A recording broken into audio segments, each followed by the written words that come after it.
Okay.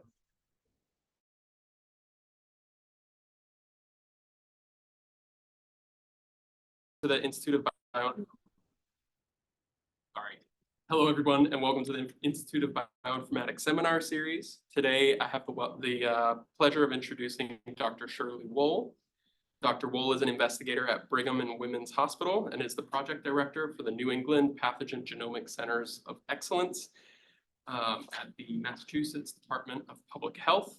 Before this, she was an investigator at Script Research. Her research focuses on using genomic epidemiology to track the spread of infectious diseases and developing methods that integrate pathogen sequence data and epidemiological models. Recently, she has focused on sample size estimation for phylogenetic and other genomics-based studies, including COVID variant surveillance. Please join me in welcoming Dr. Shirlee Wohl to the University of Georgia.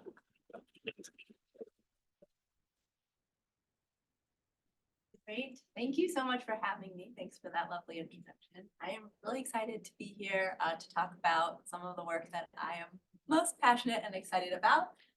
So I hope that there will be interest and lots of questions. Feel free to raise your hand and stop me partway through. I'll also pause in the middle if there are questions between projects. So before I kind of launched into what I'm going to talk about today, which is sample size calculations, I just wanted to tell you a little bit more about what I do in my lab, though I think Guppy already covered that pretty well. So I'm really interested in thinking about ways to integrate sequence or genomic data with epidemiological data so that we can get better at tracking pathogen outbreaks. And I think when I say get better, I mean that in a few different ways. One is thinking about methods where we can apply sort of bringing in different types of data. Another one that kind of shows up a lot in my cholera work is thinking about whether there's like more information we can extract from the sequence data than we might typically use in our phylogenetic trees. But I think one theme that kind of unites both of these types of work and my previous work across viruses and bacteria and all sorts of different pathogen is that for all of these different pathogens and projects, like the number one question that I always get asked or people always discuss is how many sequences do I actually need to do this kind of work? And even though, sequencing has gotten a lot cheaper than it used to be, especially whole genome sequencing, it's still pricey. It can still be difficult to acquire the samples you need to kind of conduct a genomics-based study to really understand a pathogen. So this question, at least for me, and I'm curious for all of you, it comes up a lot. And my answer to this question is always the same. And it is always said, well, what's the question that you're trying to answer? So if I can kind of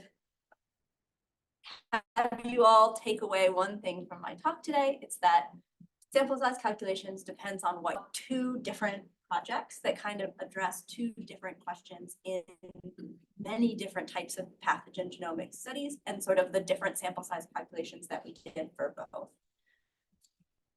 So these were work that I did largely with my postdoc advisor, Justin Lessler, previously at Johns Hopkins, but now at University of North Carolina, Chapel Hill, along with John Giles, Elizabeth Lee, and a few other folks who were really important to this study. And I think the ways that I kind of distinguish these two studies are sort of like two different ways about thinking about pathogen genomics. One is our question about individual transmission. So like, did person A infect person B? So I think that's a pretty common question when you're trying to understand the spread of a pathogen. But another common question can also be about population level surveillance. And I imagine some of you may have worked on SARS-CoV-2 over the past few years. And a question that's come up a lot is how do we track variants at a population level? So those are the two projects that I'm going to talk about today. And I'll pause a bit between them if we want to discuss anything before I move on. So I'm going to start with individual transmission because a lot of the work that I did early in my career on Ebola, on Zika was really about can we determine if this person got sick from this person? Is there human to human transmission going on? And I don't know about you, but I make a lot of phylogenetic trees. They often look something like this, where each one of those letters represents a pathogen sequence from a different, let's say, person in this case. And I think it's often very tempting to say, okay, we see that B and C, their pathogen genomes cluster really closely on the tree. Therefore, B infected C or C infected B, but they're like related by what we're going to call a transmission link. Very tempting to do that. However, as many of you may have encountered, what if the actual relationship isn't that simple? And actually, instead of being a direct link between B and C, we actually have something different going on, which is maybe B infected person X and person X infected C, where X in this case represents an unsampled individual. So somebody who you never got a sequence from, you never got a sample from, so they never made it into your phylogenetic tree. So like, how could you know that that person was part of the transmission diagram? And so what we set out to do in this project was, can we actually come up with a power calculation framework that allows us to say, what is the likelihood or the probability that if we see something like this, we know that B and C are most likely a transmission pair, or sort of the converse of that. I'm going to talk about sort of looking at things forwards and backwards a lot. So the opposite of that would be, how many samples do I need in order to say that these two are related, or at least have some good probability that they're related by transmission? So that's sort of the specific question that we're trying to answer here.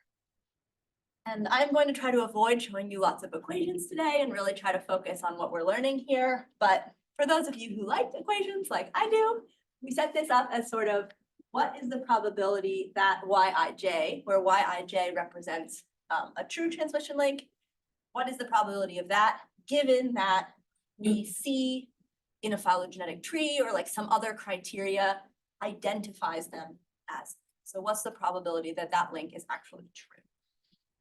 And I use the word like phylogenetic data, phylogenetic criteria pretty loosely here, because one of the goals of the project was to make this calculation agnostic to any, what we're going to call is a linkage criteria. So whether your linkage criteria is something related to clade support or genetic distance, or maybe even something more complicated about the epidata and how it's arranged in the tree, as long as you have a criteria, can we develop a framework that allows us to do this sort of sample size calculation to tell us if things in the tree or in our data set are linked? So again, this is sort of the number we're trying to do. I am not going to like go through the derivation today, but I just wanted to show that, you know, when you kind of apply Bayes' rule enough times and think about the numbers, what you get is something sort of interesting, which is that this relationship really depends on things that I think are conceptually easy to understand, which is your true positive rate of the criteria that you're using and the false positive rate of the criteria you're using. And I put this on the slide because I don't know how many of you have been to the Wikipedia page on sensitivity and specificity, but I have opened it like probably no fewer than 5,000 times. And this is the figure that I always refer to so I don't confuse them. But basically what we're finding is that we can kind of express this relationship as something that has to do with the sensitivity. So how often we get something that's true, right?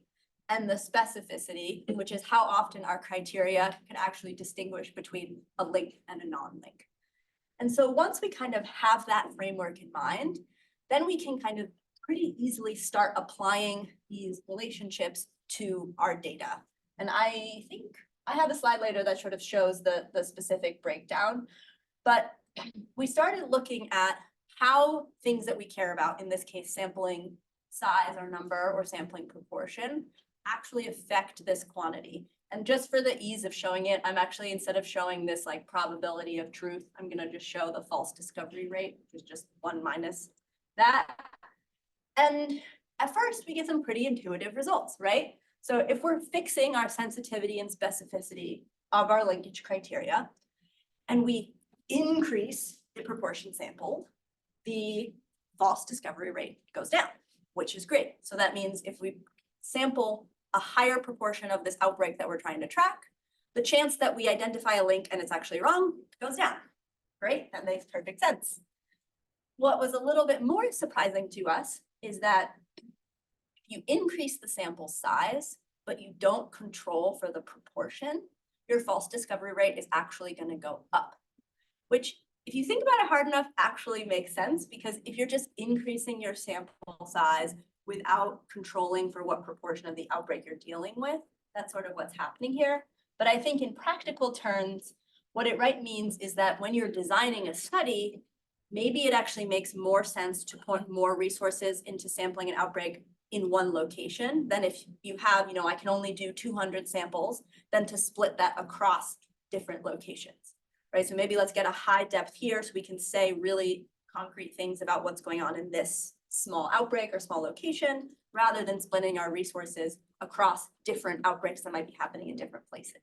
And I think that that's something that I definitely have dealt with in pathogen genomic studies where I'm like, oh yeah, let me just do a few samples from each of these locations and that will give me a representative set.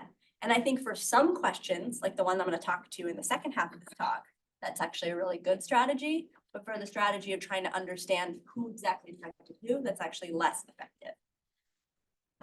And we did a bunch of simulations where we actually simulated an outbreak where we knew who infected who using different software packages. And we saw, great, our equations make sense. They sort of support the simulations. And we see the same thing, that as we increase the sampling proportion, our data gets better, which is great. And I promised I would show you this exact equation where I basically taken that true positive, false positive relationship, and we've rewritten it in terms of things that are relatively easy to calculate from a pathogen outbreak. So here we're talking about R, the reproductive number, right, which would affect each person, how many other people they affect. You can imagine how that might affect sort of your transmission links and how many of them are actually possible. We have M, which represents the total number of samples, and rho, which represents the proportion of this outbreak, however you define it, that you're actually capturing. And so the tricky things here when it comes to actually applying this method is, well, how do you actually calculate the sensitivity and the specificity of this amorphous linkage criteria that I've defined? So we decided to start with a simple example, which is if you take the simplest form of a phylogenetic tree and you break it down to what actually goes into it, you get genetic distance. So we said, okay, can we calculate sensitivity and specificity for something rather straightforward like genetic distance? And what's pretty cool is that if you have real data or a data set where you know through something like contact tracing who actually infected who or who likely infected who, and you have the genetic data, you can kind of plot, okay, what are the genetic distance between pairs? And here I'm showing in purple the genetic distance between pairs of individuals we know are related, or I think this was from a mumps outbreak where we knew they were either in the same household or on the same soccer team or something that would give them a high probability of being infected from one another. Versus in orange, the ones that we know are not linked because they're too far apart in time, they're from different places in the city.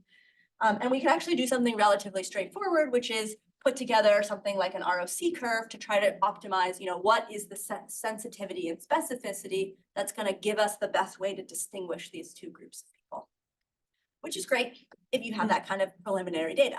But a lot of times when we're studying outbreaks, we don't. And so we said, okay, is there any way that we can simulate that data from parameters that might be easier to calculate for specific pathogens? And so here what I'm showing is what we could get from simulating this sort of connected, unconnected breakdown from an outbreak and figuring out that actually this distribution of genetic distance really just depends on two key parameters. One of them is the substitution rate of your pathogen, right? How many times do you expect it to change each transmission event? And also something that we call the generation distribution. So sort of how how the time between infections varies. So that's actually a relatively straightforward thing to think about and conceptualize. We did find out that this generation distribution is actually a highly non-trivial parameter.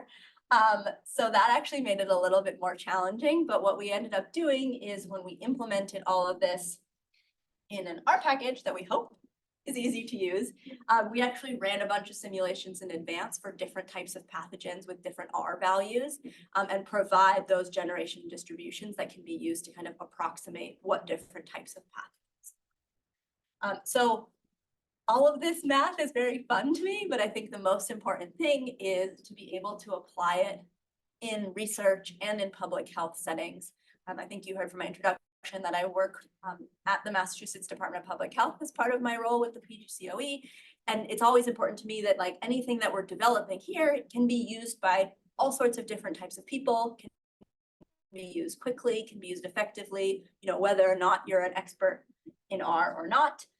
So one of the things we did is actually put together a number of different vignettes that you can kind of work through and follow and show you, okay, if I have an Ebola-like pathogen, I might expect my reproductive number to be about 1.5.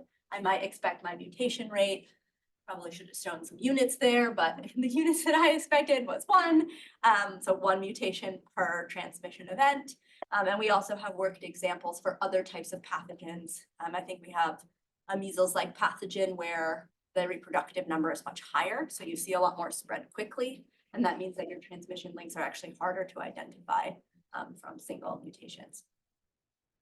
So that was sort of this project. I mean, so far, what we've really done is just focused on genetic distance as this linkage criteria.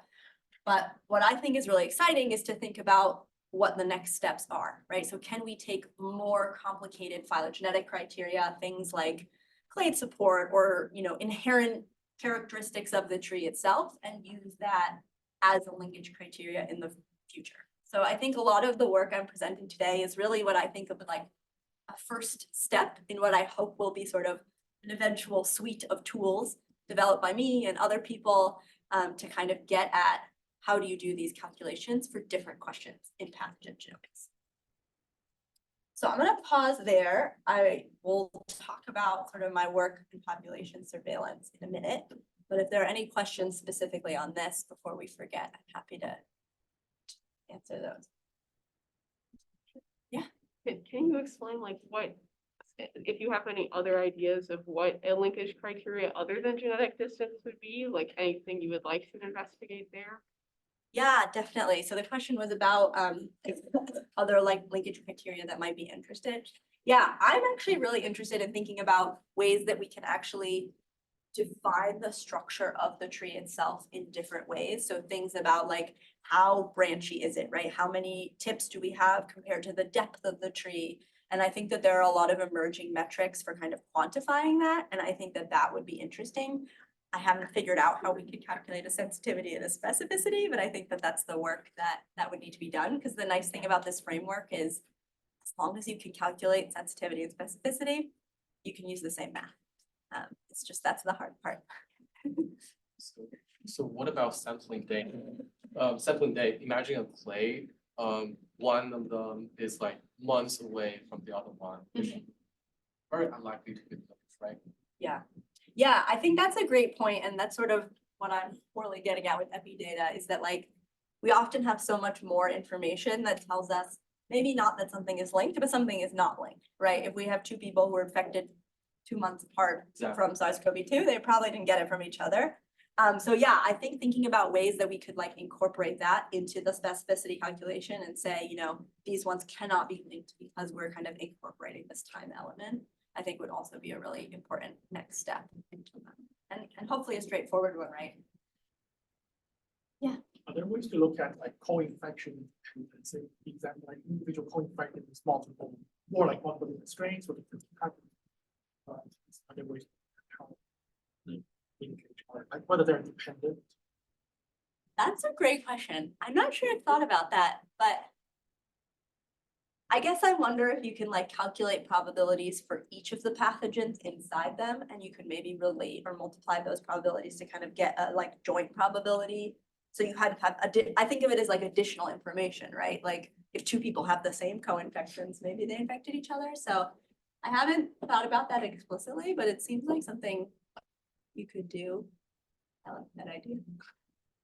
Yeah. Ann Summers on the chat raised her hand. So you can go ahead and unmute Ann, or you can submit a chat message and I can read it out.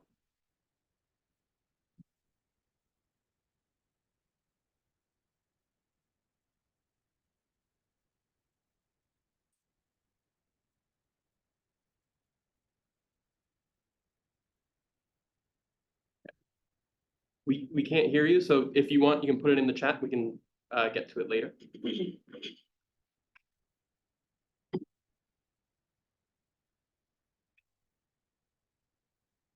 I'll take one more and then we'll see if she does that and then I'll move on. Yeah. I can imagine finding minimum sample size to have that supports with a certain variance. But to have a certain sensitivity and specificity or a minimum sensitivity and specificity, what do you take as truth? Find your sensitivity. Yeah, I think that's a great question. I mean, in some cases, it's really nice where you have like a data set where you have the truth. Am I echoing? Where you have a data set where you have the truth that you can use that. I think a lot of times we're kind of figuring this out backwards from like simulated data. Okay? You know, if I have an outbreak, be expected to behave in these different ways. You know, this way we're gonna treat them. Use that. Does that answer your question? If you use metadata, you have access to your data, but for the real tree, you know the actual tree that. Right. Yeah, you don't, and I think you never will, right? So it's all about probabilities. But I think there are a lot of tools out there now that allow you to simulate these outbreaks really nicely, where you can like map the random processes and then make sure that's kind of what we're using to. I think can I, Yeah. Okay.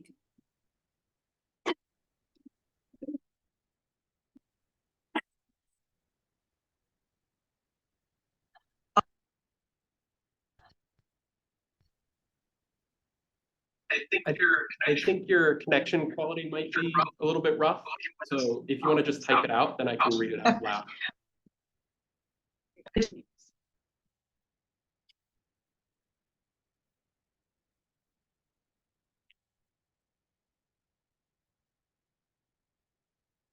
Should I wait for the? We can probably continue and then we can come back to Okay, great, thank you for those awesome questions. So now I'm gonna switch gears a bit and move away from the question of person-to-person transmission and start to address this question of population level surveillance. And I think this came up a lot during the last few years because we were tracking SARS-CoV-2 variants. And I think there have been a lot of plots that look something like this circulating, where we're tracking the change in a variant proportion in a population over time.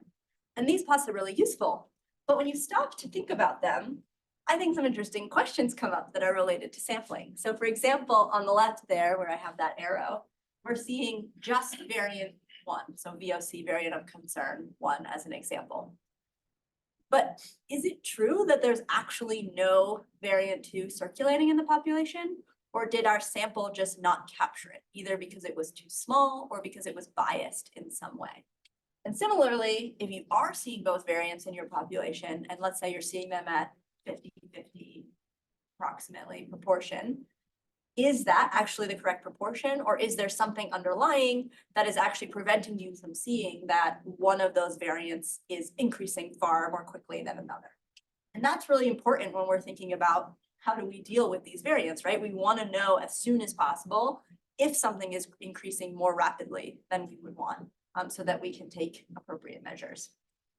And so I think I've already made the point that the sampling calculations depend on the question. And so I wanted to acknowledge that there's actually 2 questions going on in this plot. So the first one is the question of variant detection. So to frame this as a sample size question, it says, how many sequences samples do we need to make sure that if variant 2 is in our population, that we actually capture it? And then there's a slightly different but related question on the right, where we're actually asking a question about variant prevalence, right? Which is, how many samples or sequences do we need to make sure that we're capturing the variants at their correct proportions? So they're slightly different questions and actually require slightly different but similar calculations and sampling frameworks. So one of the things that we need to do to understand if there are biases here is to actually understand the underlying processes beyond this. Did I skip a slide? Oh, okay, it's coming later. So it's to understand the processes that could actually affect changes that are incorrect in variant surveillance. So we can think of this process in 3 steps. So one is you have the population of people who are actually infected. Then you have the people who actually get detected, right? So these are the samples that actually show up in your lab as positives, which could actually only represent a fraction of people who are infected in your population. And then you have maybe a smaller number of those that actually generate positive sequences, right? Because maybe you don't have the money to sequence everything. Maybe some of them fail because you capture them too late in their infection and the CT value is too high, lots of different things. And so what we realized is that it's really a 2-part process here, right? We're on the left, we're talking about detection. The right, we're talking about which ones are sequenced or ultimately characterized. And what we realized is that this is sort of like an example of how these processes might affect what you're doing. So I might be repeating myself here, but you can imagine that if you have these 2 variants, which in this case, I'm talking about, what we call SARS-CoV-2 variants, but again, trying to build frameworks here that are pathogen agnostic. So if you have another type of pathogen and you're looking at different bacterial strains, or you're looking at different lineages, however you're going to define your 2 groups, that can apply here. And basically what I'm saying is, okay, if we have the orange variant and the blue variant, and the real proportion of the orange variant is 20%, if we actually select randomly, and there's some bias in how we select, we might end up with a detection pool where actually only 10% of those dots are orange. And so even if we were to sequence every single sample that shows up in our lab, we are still going to get a wrong answer because we only have 10% in this pool here. But of course, we might not sequence everything and we might end up with only 5% there. And what we realized is that this side of things is actually a solved problem. It's really just binomial sampling theory. We're sort of sampling without replacement, and we can kind of calculate how we're doing that.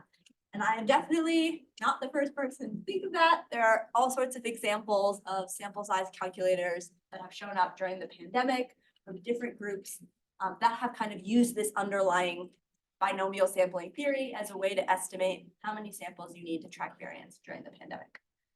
But what I think that we did uniquely, or what we add to this, is that we really spent a lot of time thinking about the left side of this process, which is what are the processes that determine whether the pool of samples you get in your lab is actually representative of the proportions going on. And we did a lot of brainstorming in terms of what those factors might be. I imagine some of you may have ideas already. Here are some of the ideas we came up with of potential variables that could affect what you're seeing in your lab. So things like if the rate of testing is different from symptomatic and asymptomatic individuals, if you have different testing sensitivities across variants. So if one variant causes higher viral titers, so you're able to sequence one or detect one better with a PCR test, that could affect that. So just to give a specific example, here I'm showing if we have a lower testing sensitivity for the orange variant here, we're going to artificially decrease even if we sample it very representatively, because we're not showing up those orange samples as positives in our data set. So those just aren't making it in. And so our proportion of orange in our detected infection is much lower. And so again, with this idea of building things that are modular, generalizable, can be adjusted depending on your pathogen and what's going on, we built a model that incorporated all of these different sources of bias that we can think of. But we made it sort of in this way that if you can think of something else, you can kind of just add it into the equation. You don't have to reframe this whole model. You can kind of just add in or take out pieces as relevant. And so I'm not gonna go through every single variable here, but I hope you can see in these shaded boxes that these actually represent, as you see in the top right, those 3 stages of infections the ones that are actually detected, and the ones that are ultimately characterized. In this case by sequencing, but like, it doesn't have to be sequencing, right? If you have a PCR test that can distinguish your variants, that works too. And so what we did is we combined all of the factors that affect the left side of this process into what we called a coefficient of detection. And the reason that I'm showing you that is because something really interesting came out when we started looking at the coefficient of detection for different variables. And we realized that what really matters is the ratio between these coefficients for different variants. And so what that means here is, here this variable I'm pointing to here represents, what does it represent? The probability that your sample is high enough quality.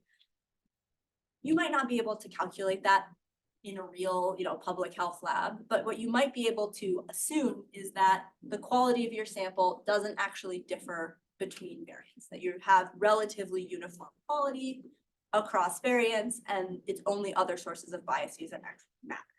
And so if you're able to kind of make that assumption and it feels reasonable, that entire variable drops out of the equation. And so suddenly you have a much simpler framework with which to work with and fewer parameters that you actually have to estimate in order to be able to use this in a live setting. And I think one thing I want to emphasize for this and also for my other work is that, the goal here is not perfection, right? Like I'm not trying to say we need 136 samples and that is going to give you the answer you want. What I'm trying to do is come up with ways that we can get ballparks, right? Like, do you need 10 samples? Do you need 100? Do you need 1,000? Like, are you even able to get in the realm of possibility with the resources you have? So the idea is that, even if that assumption isn't 100% correct, if you feel like it's an assumption worth making, at least that can kind of get you in the right ballpark for how many samples you might need. So what we were able to do is actually kind of say, depending on what the ratio between these coefficients is and the proportion of variant that you're trying to detect. So going back to this detection question. So let's say we want to be able to detect a variant as long as it's 10% or higher in our population. We can use this dark red line to determine how many sequences we actually need. But if we want to be able to detect variants at 2% in the population, we're actually going to need more samples in order to do that because it's at a lower frequency, right? So you're going to need more samples to get there. And we can see how this coefficient of detection is actually going to affect the number of samples we ultimately need. And we can, take our coefficient of detection and use that to figure out for the proportion we're interested in, how many samples that we actually need. And we can do something very similar for the variant prevalence question, where we're similarly saying, okay, what if I want to be able to detect something, or not detect, to accurately say it's at 40% prevalence with some, what's the word I'm looking for? Within a specific bounds. I want to be within 10% of the actual number. We can use this strategy. And of course, just like with the first framework, we can use this forwards and backwards, right? So we can use this to say, how many samples do I need?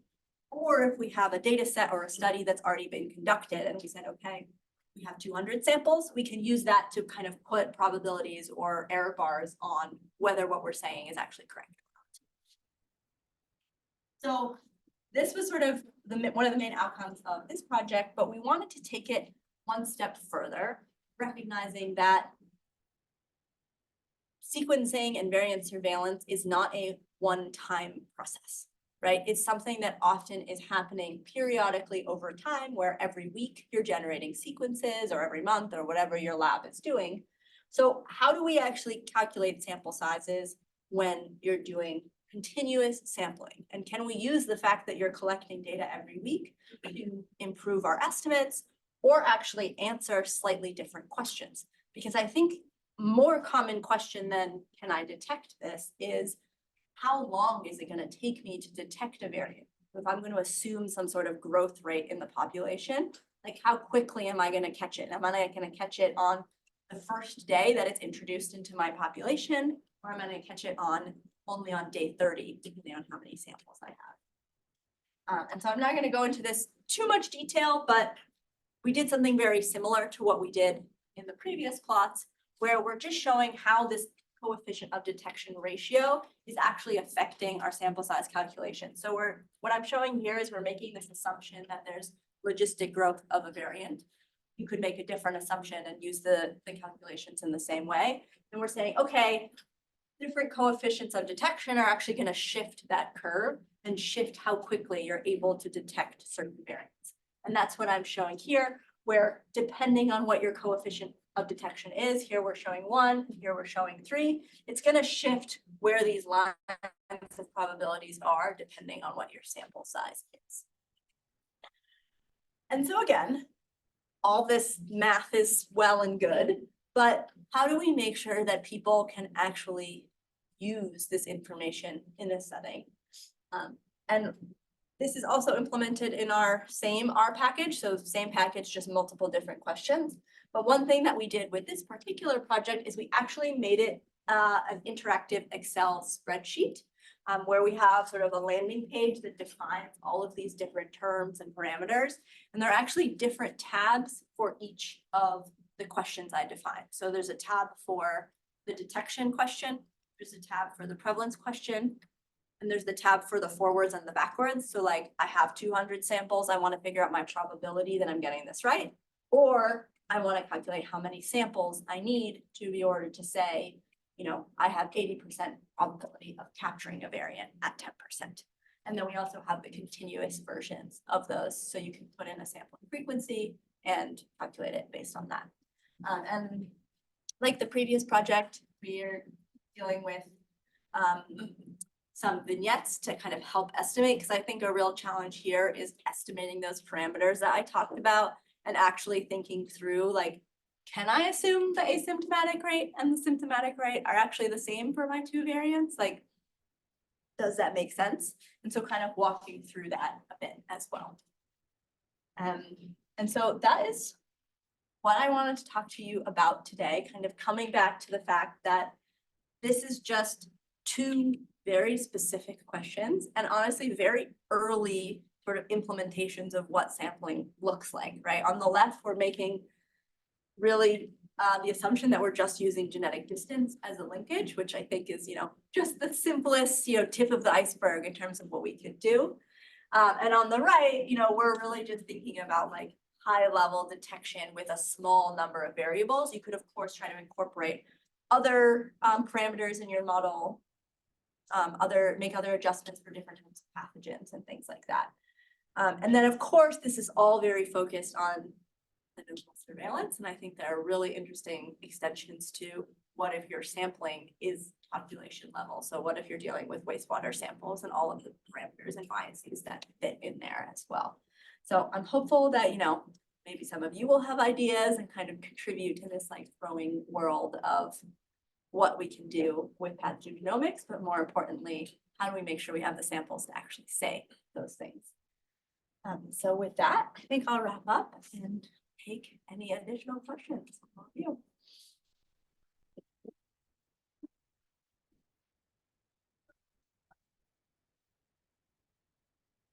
There's a lot. I'll start in the back and move forward. Hi, so have you thought about like the effect of constraints and how that would affect this approach? And what I mean by that is like spatial heterogeneity and sampling resources or differential time delays between sampling individual getting the results. Yes, that's an excellent question. So they're asking about spatial heterogeneity or other sort of factors there. And I think that that kind of gets at an assumption that I didn't say explicitly, which is that you're still like making some assumptions here that some of these tools are actually like representative after you incorporate the specific sources of bias that I listed. So yes, I think incorporating things like spatial heterogeneity is sort of like the next step here, right? Is taking another approach to how do we actually account for these things, because at the end of the day, you know, you're still assuming some sort of representativeness within what you're looking at. So great question, don't have an answer, would love to think about it more. I think I had a similar question, but I just wanted to ask, like, how do you deal with the cofactors like age or gender in different population and different regions for your variant detection, variant prevalence? Yeah, that's a great question. So I think one of the things that we tried really hard to do is say like, this can be applied to any population, but you have to define that population, and you're kind of making an inherent assumption that the parameters that you're estimating, you know, the rate of testing or the asymptomatic rate is uniform within the population you define. So you could define like the population I care about is only individuals under 10 years old who have COVID in this city, right? And then you can apply the sampling calculation to that. Or you can apply it to like the entire state of Georgia. But if you do that, you're kind of making the assumption that all of these parameters, you know, the asymptomatic rate, the testing is like uniform across that population. So I think it depends on like how you're defining it. And we're actually working on implementing this as part of our COVID surveillance at the Massachusetts Department of Public Health. And one of the things we're going to try to do is use our demographic data to try to identify if we believe different populations are getting infected at different rates or different, and then do the calculations kind of separately for those groups and use that to kind of get like the lower bounds of, you know, for this group, we need 50 samples, and for this group, we need 200. So we should really be aiming for 200 so that we can get this information from all groups. Does that make sense? Yeah. Okay. So we had a seminar like a couple weeks ago where they mentioned that they detected like co-infection of 2 variants in like the same individual using genomic data. So I was curious if you have like thought about that at all when you talk about like variant detection. Like what about if one individual has multiple variants at one time? Yeah, that's a great question. And I feel like it kind of comes down to this parameter here, which is like your ability to effectively characterize infections. And we're definitely assuming that the variant that we're interested in here is being like effectively characterized by sequencing or whatever you're using. What we have tried to do, the underlying math behind this is actually agnostic to whether you have 2 variants or whether you have 12. And so the framework is set up in a way that you could actually compare different variants, but we haven't taken that additional step to kind of factor in things like competition between variants and things like that. But again, we tried to make the math very generalizable so that, you know, that could be like a next step. We just haven't figured it out yet. The matrices get big. We have lots of variables. Yeah. So we have Ann Summers' question from earlier. Okay. It's regarding variant detection. Bacterial mobile genetic elements can travel across many different genera. Do such elements figure in defining variants in hospital or community surveillance / outbreak? Yeah, I guess is that applying to this second portion with the variant detection question?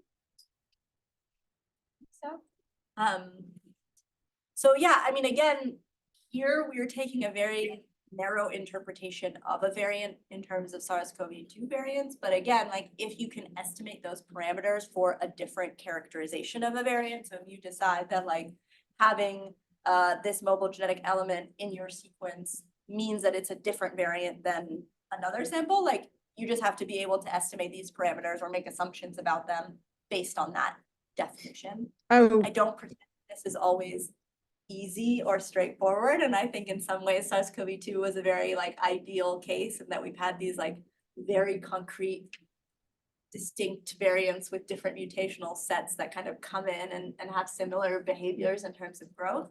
So I think there's probably more work in thinking about how you can apply it to maybe more complicated, like overlapping variants. well, So yeah, that thank- question. yes, thanks. My sound might be up. I'm not sure it's up, but the question really has to do with things like spread of antibiotic resistance genes, as well as virulence genes, live and in real time, like on an hourly basis, and in the lab, but also in experimental models. So that was the question, and I understand your answer is not yet. Yeah, exactly. But it's something I think about a lot too. especially in my work with cholera, because we have sort of defined outbreak lineages that have been spreading, but there's also sort of an additional layer of like antibiotic resistance that comes on plasmids. And I think we need to rethink our lineage definitions a bit based on that. So definitely a question I've been thinking about a lot. So thank you. Well, that's good to know. And thanks for your. Thank you. Got another one? Yeah, we have another one. This one's from Spencer Fox. You can either unmute or you can send it in the chat and I can read it out loud. Thanks, Guppy, and thanks, Dr. Wohl. Can you hear me okay? Yep. Okay. This was an awesome talk. I wish I was able to be there in person. One question I had, I really enjoyed the kind of comparison of the proportion of the population sampled versus the number of samples in the kind of first part of your talk. And in the second part of your talk, you talked about, I think it was mainly just like how many sequences you need to sample and not so much the proportion. In some of our work during the pandemic, some of like the public health departments were like, oh, well, you're telling us we need, 500 samples a week, but we don't have 500 cases.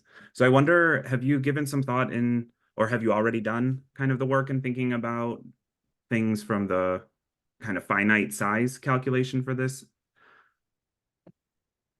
Yeah, I'm thinking through that because I'm trying to remember the underlying math, whether it's actually numbers or if it is proportions, because I think one of the things we were often running into is kind of what you're saying, where we're like, oh, the number we need is 200, but we like don't even have 200 in this pool, if that's kind of what you're getting to. Yep. Yeah. Yeah, so I think that the framework accounts for that, in that you're making some assumptions about like the total number of infections. But that is something we run into as well, where it's just like the number you get out is just like completely intractable based on what you're doing. So I'm not sure I have a better answer than that, other than like, I do think we're kind of underlying actually thinking about things like proportion. Like again, here is sort of the proportion that you're actually able to characterize. But that, yeah, again, really trying to get at ballparks here and not, it doesn't always work. I don't feel like that was a very satisfying answer. I'm gonna keep thinking about that and get back to you maybe when we chat. No problem. Yeah, I'll look forward to chatting more about it sometime. Yeah. All right, thank you.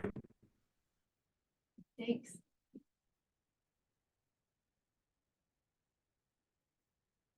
Well, if that's it for questions, then we can wrap up the call. Join me in thanking her one more time.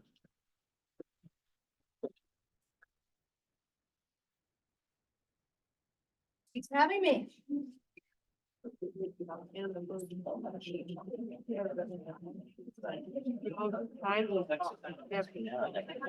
was awesome.